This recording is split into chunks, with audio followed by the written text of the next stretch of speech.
अस्सलाम वालेकुम दोस्तों। पाकिस्तान और न्यूजीलैंड के दरमियान टी20 सीरीज में 3-0 से पाकिस्तान हार चुका है। 2 मैचेस अभी बाकी हैं सीरीज के जो बराए नाम है।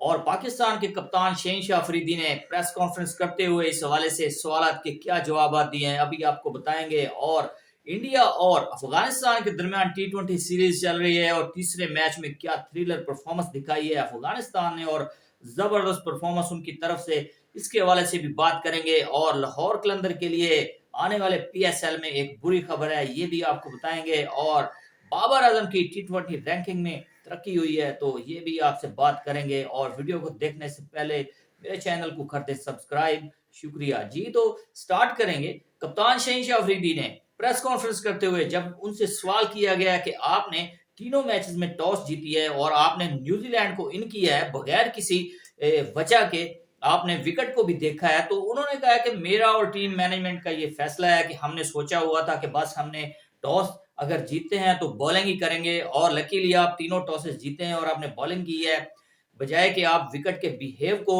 देखते और उसके बाद आप फैसला करते कि इस पर क्या करना चाहिए, बॉल करनी चाहिए या बैटिंग करनी चाहिए। तो आपने एक ही फैसला बस अपने दिमाग में बैठा लिया टीम मैनेजमेंट ने और कैप्टन ने भी, और बेवकूफी की आपने इंतहा कर दी। तो आपने पहला मैच भी हारा है, दूसरा भी हारा है और तीसरे मैच में आपको टॉस करवाने वाले और प्रेजेंटर और कमेंटेटर भी कह रहे हैं कि आपने 2 मैचेस हारे और तीसरे मैच में अगर आप टॉस जीते हैं तो क्या करेंगे, तो आपने कहा है कि मैं फिर भी बॉलिंग ही करूंगा। तो शहनशाह अफरीदी ये मेरे ख्याल में बेवकूफी वाली उन्होंने हरकत की है और जो उनकी कप्तानी का जो म्यार है बिल्कुल ही बिलो द बेल्ट है। और पाकिस्तान को उन्होंने तीनों मैचेस हराए हैं और सीरीज में भी पाकिस्तान को हराकर उन्होंने कहा है कि कोई बात नहीं है, उम्मीद पर जहान कायम है और हम कोशिश करेंगे जीतने की। और यही कोशिश आप करेंगे जैसी आपने पहले की है। 3-0 से पाकिस्तान को आपने सीरीज हरा दी है और टीम मैनेजमेंट को और शहनशाह अफरीदी को अपनी माइंड ब्लोइंग करने की जरूरत है। और पाकिस्तान के लिए अगर आपने जीतना है तो आप अपने जो फैसले हैं उनको घर से करके नहीं आना, बल्कि ग्राउंड में आकर टीम प्लान करके उसके बाद आपने उसकी विकेट को देखना है ग्राउंड की कि किस किस्म की विकेट है, को क्या इसका बिहेव है, तो उसके बाद आपने जो फैसला करना है। और आप तो घर से फैसले करके आ जाता है कि हमने टॉस अगर जीतना है तो फिर आप हमने बॉलिंग ही करनी है। तो इसके बाद आपसे शहनशाह अफरीदी से बाबर आजम के बारे में सवाल किया गया कि बाबर आजम की फॉर्म तो चल रही है लेकिन आप जीत नहीं पा रहे। तो शहनशाह अफरीदी ने ये पॉजिटिव जवाब दिया इसका कि बाबर आजम तो उनकी फॉर्म अच्छी है, वो चल रहे हैं, लेकिन अगर उनके साथ कोई बैट्समैन खड़ा होगा तो स्कोर चेज कर पाएंगे हम। तो लिहाजा उन्होंने बाबर आजम के हवाले से एक पॉजिटिव रिस्पॉन्स दिया है। और शहनशाह अफरीदी ने बिल्कुल जो कहा है कि मैं नए लड़कों को चांस दे रहा हूं, तो बिल्कुल आप दे रहे हैं और देना भी चाहिए आपको। और जो एक्सपीरियंस प्लेयर हैं उनको मेरे ख्याल में जिनकी फॉर्म नहीं चल रही तो उनको इफ्तिखार अहमद है और आजम खान है, उनको रेस्ट करवानी चाहिए। और अगर आप लड़कों को साथ लेकर जाते हैं तो उनको चांस देना चाहिए। और मोहम्मद नवाज को आप बगैर किसी परफॉर्मेंस के आपने फिर टीम में शामिल कर लिया है, बार बार वही आ रहे हैं, डोमेस्टिक में इतने अच्छे लड़के परफॉर्म कर रहे हैं लेकिन आप उनको चांसेस नहीं दे रहे।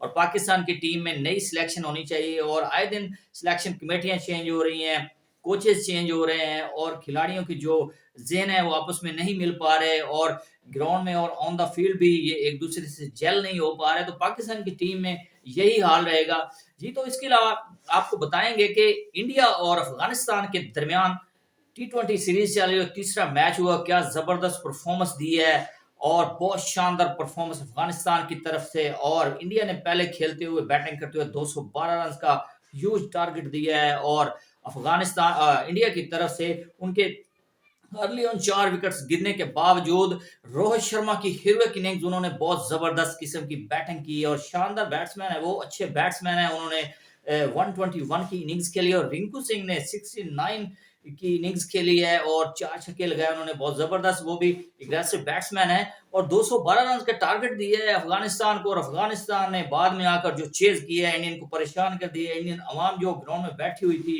शायकीन क्रिकेट बैठे हुए थे, उनको भी एक दफा नेल बाइटिंग सिचुएशन में डाल दिया, उन्होंने बहुत परेशान किया और टारगेट को उन्होंने चेज कर लिया और बराबर कर दिया मैच को और मैच बराबर हो गया और फिर मैच सुपर ओवर पर आ गया और फिर इंडिया ने 16 रन बनाए हैं और अफगानिस्तान ने फिर 16 बना दिए, एक दफा फिर सुपर ओवर टाई हो गया और मैच टाई हो गया, और उसके बाद फिर सुपर ओवर हुआ है तो इंडिया ने बनाए हैं 11 और अफगानिस्तान से वो नहीं बने हैं, और अफगानिस्तान इस तरीके से ये मैच हार चुका है।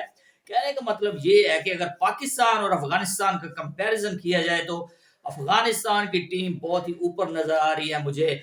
जुमा जुमा 8 दिन हुए हैं उन्होंने क्रिकेट शुरू की है, लेकिन पाकिस्तान को वो बहुत पीछे छोड़ गए। उनकी वर्ल्ड कप में भी बहुत अच्छी परफॉर्मेंस थी, और उन्होंने जो T20 उनकी जो सीरीज चल रही है तो बहुत जबरदस्त किस्म की वो बैटिंग कर रहे हैं, बॉलिंग कर रहे हैं, वो एक जेल होकर खेलते हैं और दलेर प्लेयर हैं और डरते नहीं हैं। बहुत जबरदस्त वो उनकी परफॉर्मेंसेस जाती हैं। हालांकि उनके जो राशिद खान है वो अनफिट हो चुके हैं, वो टीम में नहीं है, लेकिन फिर भी उनकी बहुत जबरदस्त परफॉर्मेंस है। उनके सारे बैट्समैन मोहम्मद नबी और गुलबदीन नायब ने बहुत जबरदस्त बैटिंग की है, और गुरबाज ने बहुत जबरदस्त बैटिंग की, और यूं अफगानिस्तान ये मैच हार गया, लेकिन बहुत सारे दिल उन्होंने जीत लिए हैं। और अफगानिस्तान की टीम जो है बहुत ही एग्रेशन दिखाने वाली टीम है और एग्रेसिव क्रिकेट खेलती है।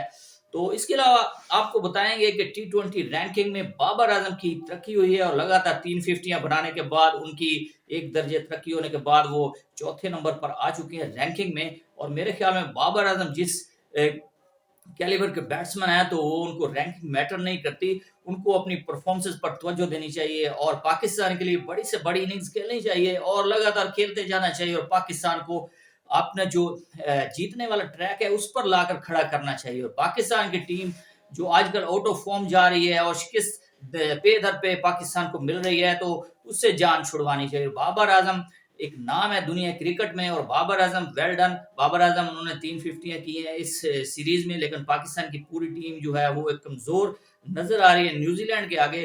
जी, तो इसके अलावा लाहौर कलंदर के लिए एक बहुत ही बुरी खबर है। इस PSL में जो PSL आ रहा है इसमें उनके एक मेन प्लेयर जो पिछला सीजन उन्होंने विन किया था उसमें अहम रोल था उनका, राशिद खान की बात हो रही। राशिद खान अनफिट होने के बाद वो अपनी इंजरी से अभी उन्होंने रिकवर नहीं किया है, और वो PSL में इस दफा जो सीजन आ रहा है तो उसमें लाहौर कलंदर के लिए वो अवेलेबल नहीं होंगे। और उनके जो टीम मैनेजर हैं और जो ऑनर है उन्होंने भी अनाउंस कर दिया है कि उनकी जो कमी है वो हमें फील होगी, और हमारे लिए ये बड़ी परेशानी वाली बात है।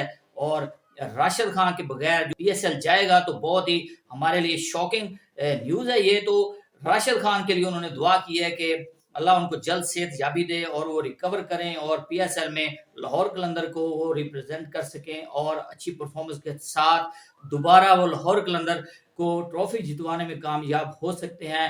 तो यही वजह है कि लाहौर कलंदर में राशिद खान का होना जरूरी है। जी दोस्तों, तो अब तक के लिए इतना ही। मजीद स्पोर्ट्स अपडेट के लिए चैनल को कर दें सब्सक्राइब और वीडियो को कर दें लाइक। अल्लाह हाफिज।